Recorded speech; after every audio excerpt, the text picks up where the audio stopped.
Sing sang Begawan lan Anapa dendeng wis kepareng lumarap sowan ning pertapaning Narayana padha kanthi slamet saksowan nira Narayana menawi pasang kaliman lapis sinabeta iki lho tebena saking siku dendane Upacara lumangke peremban sowan kula wilujeng kalih ing Sambikala tebih saking beda tansah pinalingane kawitadan dari Sambikala kemarin ngaturaken sembah sungkemangan bekti kula kunjung penemban. Iya. Narayana wis tak tampa. Mangis kuku wae tanpa ana. Nek menika sampun sanget anggen kawula pundi. Mangerti lamun dina pamiyatan iki panjenengan ingsun Yapa Bapa. Wis entuk sasmitaning dewa kalamun dina iki uga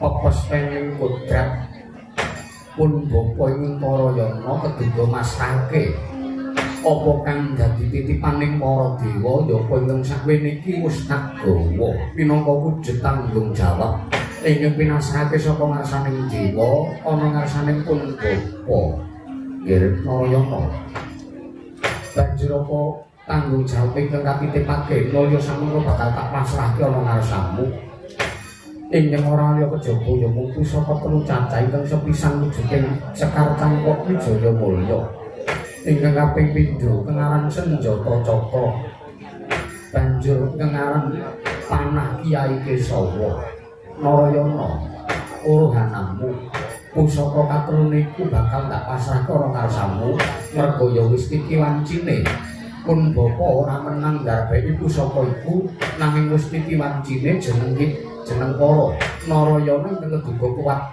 sarta saguh momong marang pusaka telu kuwi mau kang sayekti pusaka iku nduweni daya kemanden dhewe-dhewe ing antarane ya kuwi Sekar Cangkok Wijaya Mulya kuwi minangka palambanging panguripan marang kawula sak praja negara iki bisa mbok gunakake sarta dayane bisa mbok rasakake besok kalamun titipaning mangsa kala sira Narayana mengku kebal keperintah madhep nalindra ning salah sawijining negara banjur kengaran Senjata Caka iki pusaka pamuneng Satrowaka pusaka iki mboyal sandadak mbok watek utawa mboyal sandadak mbok tamakake ora sandadak mbok cepeng wujuding pusaka nanging mung cukup mbok watek sarta mbok batin bae pusaka wis bisa niteni marang sapa to jiwane ngangkara mrapa ingkang sakmengko ora pantes urip ning alam badan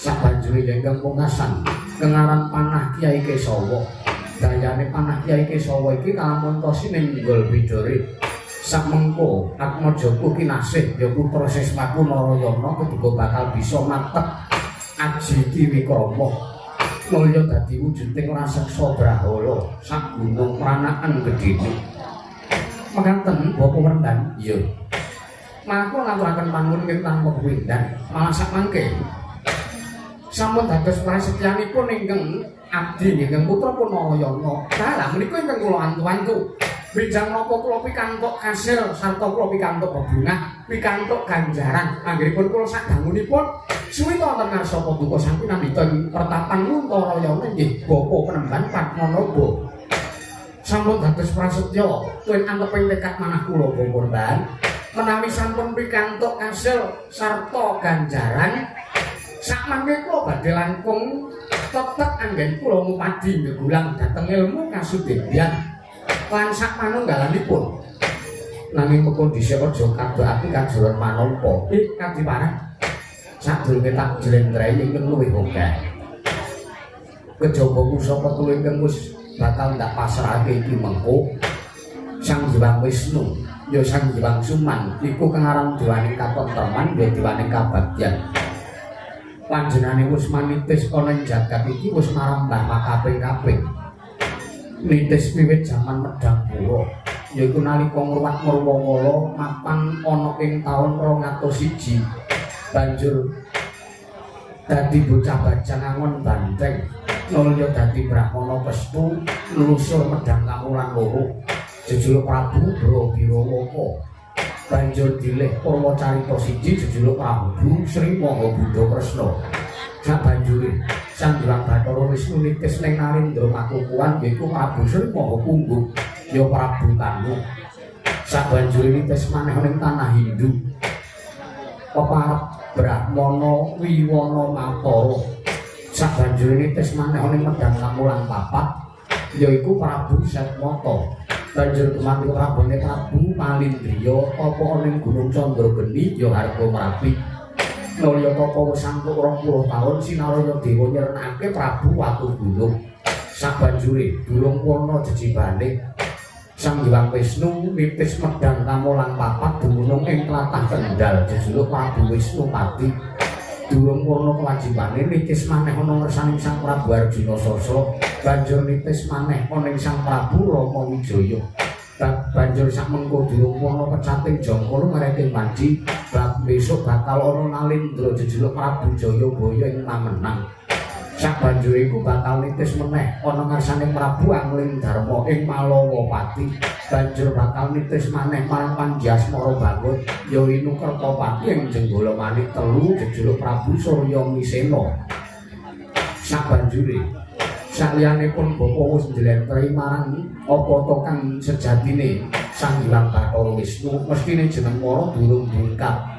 Apa sambung rapete lan apa gandeng cenenge Sang Hyang Bathara Wisnu kawan pun bapa sartane durung bungkap apa gandeng cenenge Sang Hyang Bathara Suman marang sira Narayana.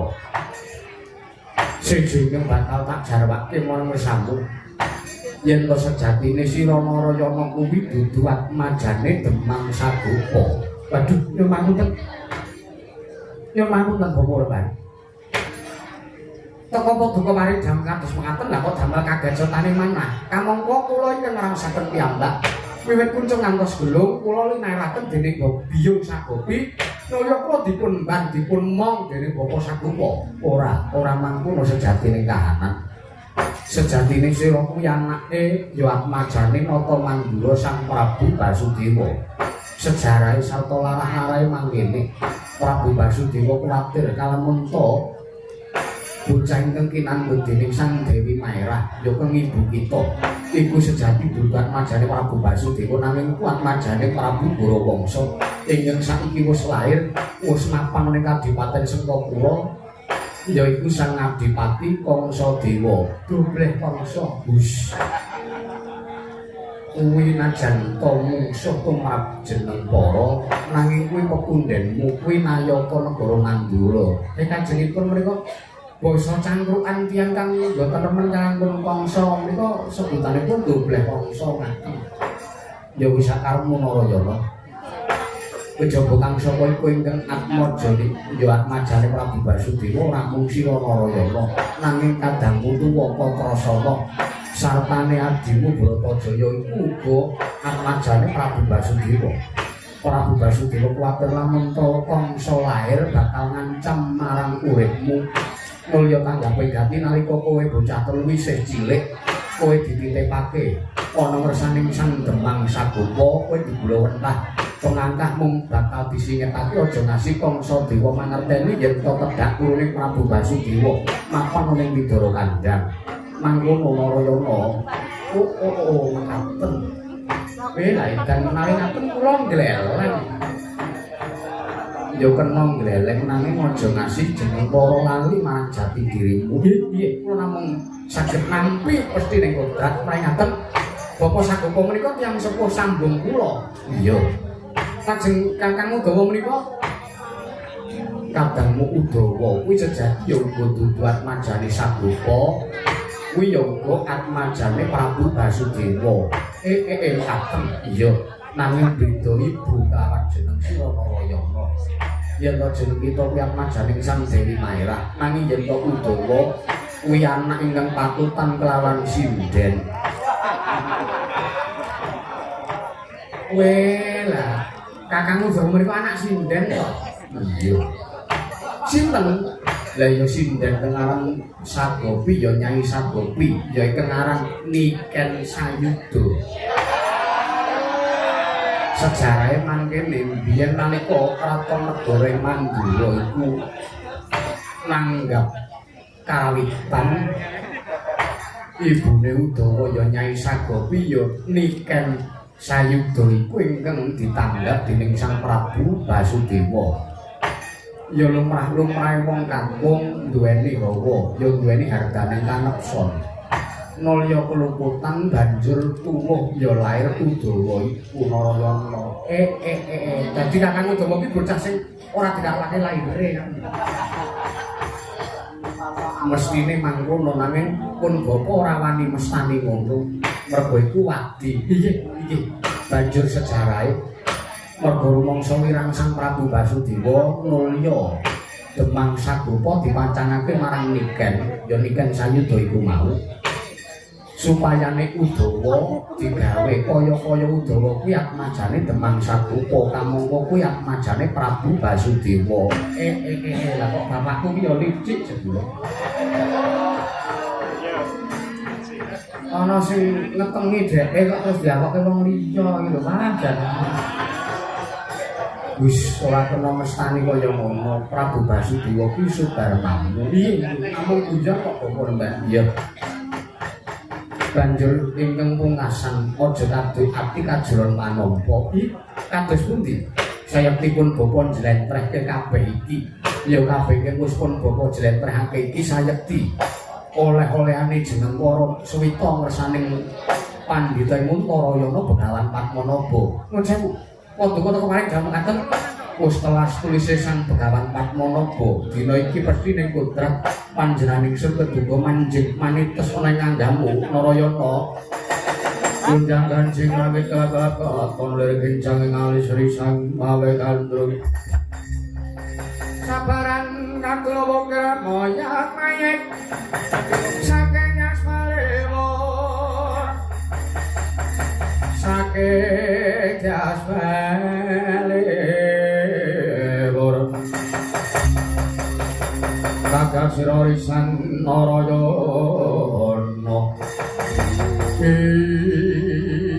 Waduh.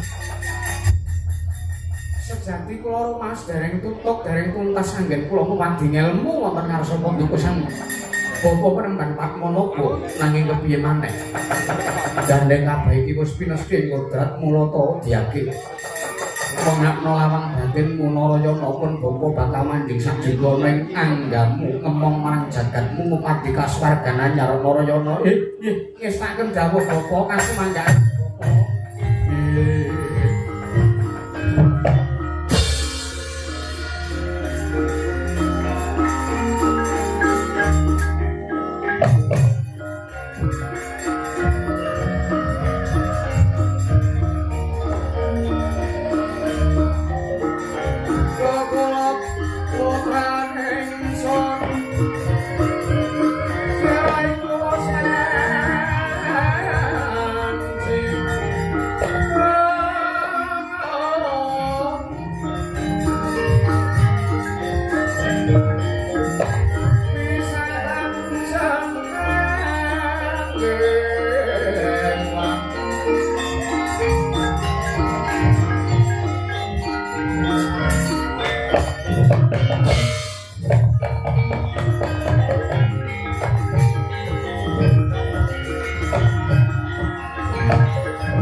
Pusaka ora diparingke cara lair lah kok cara batin iki mula aku banjur nyekel pusaka telu cacahe wae lah tak pamerke kakangmu Dawa ben gleleng aku.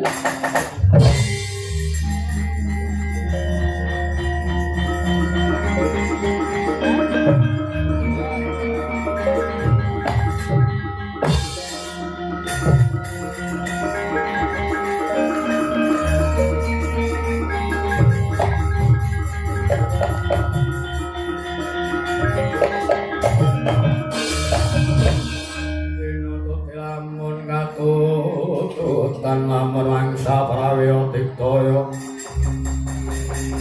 ora nanggono magawe gelare wang oh piye sowan ngersane Bapa Padmanaba entuk apa ki deloken untuk perkakas rumah tangga barang dengkul mandlek kowe. Kowe mah nggawa gir dikanari karo tamuran kok kowe. Gir dengkulmu mlocot kakangmu Dawa. Piye no?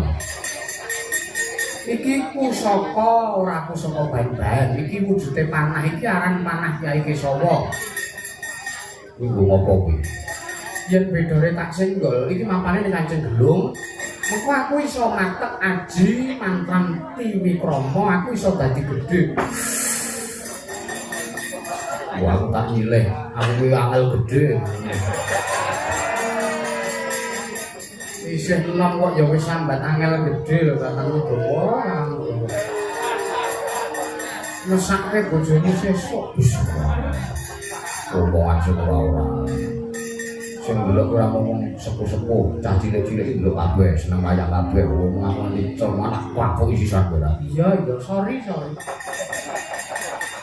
Lah rumah aku sing celomongan-omongane wit mau ki kowe. Oh iya. Ha iya. Kaya kok kembang sak kaya petarangan wite ngambemu. Iki jenenge Sekar Cangkok Wijaya Mulya. Dayane ngopo? Iki kanggo panguripane wong sak praja. Karo dadi ratu kok. Ayo cita-cita iki kena wae. Wis apik dadi ratu bae ora usah dadi penyanyi dangdut. Lah ngopo? Ngomong jadi penyanyi dangdut adalah cita-cita ya sudah apa cita-cita kan. Lambemu kok apik. Tak silihe. Aku ngopo? Aku mangan klecong. Lambemu lagi omong ogir dikanari barang. Iki senjata cakra, iki senjata pamunaing Satru Murka. Weh, apik wae. Narayana tak apa iki.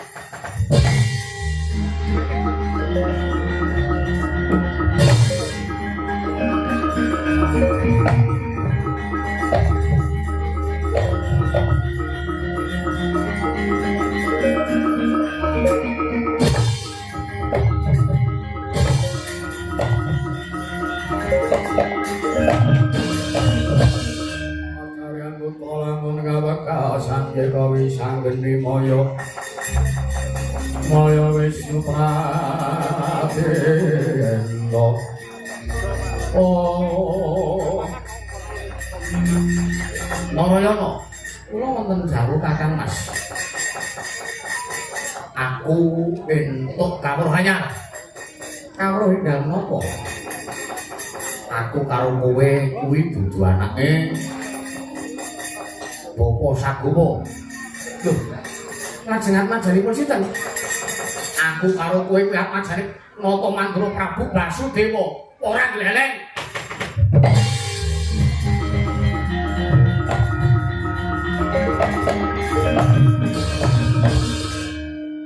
Oh, ngapendas lah iki. Nek diomongi wong kok ora tau legane ati. Awong kula nggih pun ngertos kok Kakangku Dawa. Piye? Kowe bingung ta kok Bapak Begawan Padmanaba ora enek? Aku wis krungu rembuke. Ya.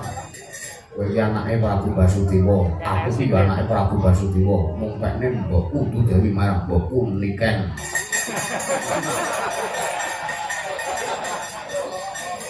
Ora malas. Dimong dimbang digendong karo niken. Wah iya. Kakangku Dawa kuwi ya dudu majane Bapak Sagomo. Wis ngerti aku, wis ngerti. Wong aku kowe rembuke Narayana karo Bapak Remban Padmanaba iki mau ora. Ora mung entuk kawruh kuwi. Aku uga entuk pusaka saking sinten? Sapa ngersani wong iku Bathara Brahma njlentrehi yen aku ki apajane Prabu Basudewa banjur aku diparingi wujude pusaka. Menapa? Deloken.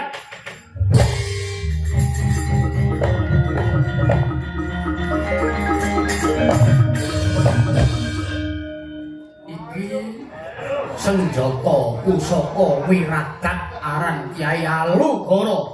Ora mung iki sing diparingi saka Sang Hyang Brahma. Nanging aku uga dipasrahi wujuding senjata kodrat aran Kyai Nenggara. Mapane ning epek-epek. Oh, niki to. Yo. Kok kaya arep bejo lesung. Tak nggo bejok gasmu pecah. Iki pusaka jawatan ora baik-baik Kakang Do. Lah iya aku ya ora gumun, aku ora gumun. Pundi nenggalane kaya ngopo nenggalane? Sik. Gandeng mapane ning apik-apik sisih tengen kudu dingene-ngene sih. Sik. Nah. Wah, dadi pusaka ki nek arep metu ki ngono-ngono.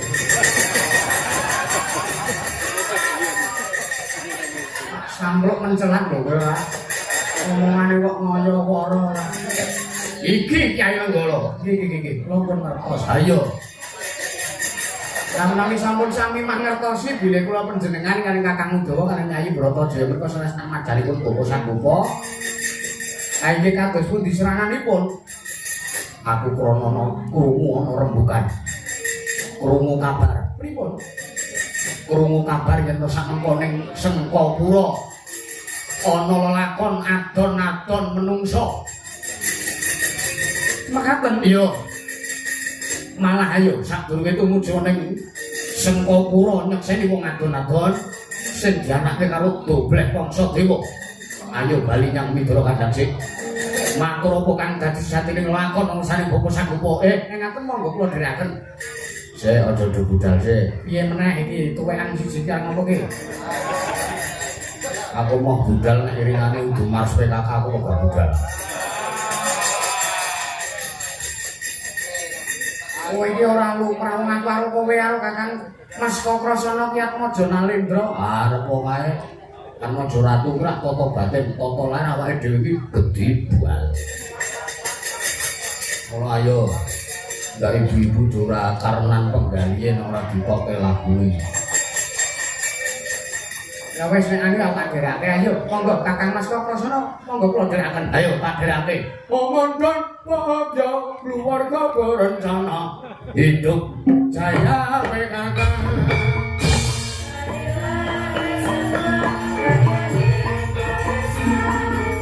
Ayo.